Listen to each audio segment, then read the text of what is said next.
In this story, our main character has to overcome a really big challenge. Can you think of a time when you had to overcome something similar? What were you trying to do? Well, there's a really good chance that whatever you had to overcome was very difficult from what our main character has to overcome. So, let's read to find out what she has to do. The Itty-Bitty Witch by Trisha Speed Shoskin.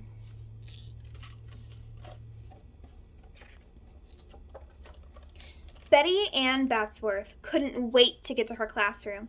It was her first day as a first grade witch. "Is that your kinder broom?" Abby Owlsgate asked. The other witches laughed. They had first grade brooms. "She isn't big enough for a real broom. Let's call her Itty-Bitty," Sam Catswell pointed. "My name is Betty," Betty replied.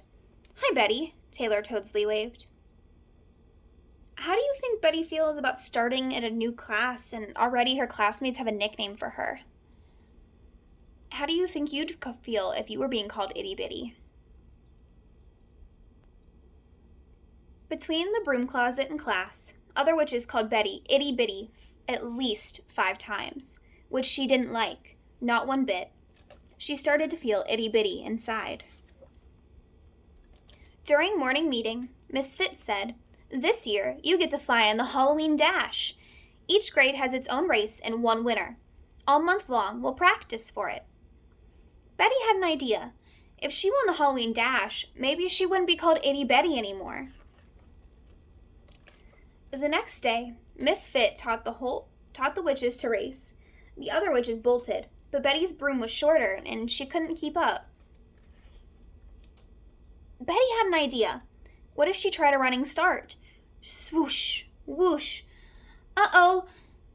Oops. "Oh, itty-bitty," Abby said, and Betty felt itty-bitty inside. For the whole month, the witches raced and chased.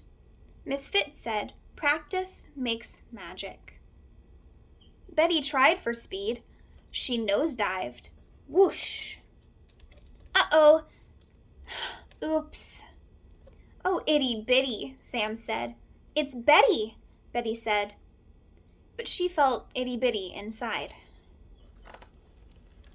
The next time Betty dreamed of speed, an idea flew by. What if she flapped her arms? "Wicked," Taylor said. "Do you always have to be different?" Abby asked. Finally, Miss Fitz showed the class the race course. Mind the cave and the trees. Stay on the path, ride the breeze. How would Betty remember the way? Miss Fitz's words gave her an idea. What if Betty made up a poem? So Betty's deciding to make up a poem so that she can remember the path she has to take on the race course. What do you do to remember things? Do you write poems like Betty? Well, let's see how Betty's poem turns out. "Cattails, grave, pines, then cave," Betty said quietly. "Weird," Sam said. "Itty-Bitty is talking to herself." Betty had had enough. "It's Betty," she said. But she still felt itty-bitty inside. On the big day, the witches lined up for the Halloween Dash. "The first witch across the finish line wins," Miss Fitz said. "On your mark, get set, fly." Betty got a running start. Swoosh! But her classmates soon caught up. "Cattails, grave, pines, then cave," Betty said, steadying herself. The witches raced towards the cave. They flew up, down, and around it. Betty slowed to do the same. Uh-oh, she started to slide. "See you in your kinder broom later," Abby said. Betty felt so itty-bitty. She thought she might shrink small enough to disappear. But that gave her the biggest idea yet. What if she became as itty-bitty as she could? What do you think Betty is going to do next? Well, let's find out. Swoosh! Betty did what bigger witches couldn't do. She flew straight through the cave. Wicked! Taylor cheered. As they raced to the finish line, Betty nosedived. Whoosh! The winner is Betty, Miss Fitz said. Itty-Bitty? Sam asked.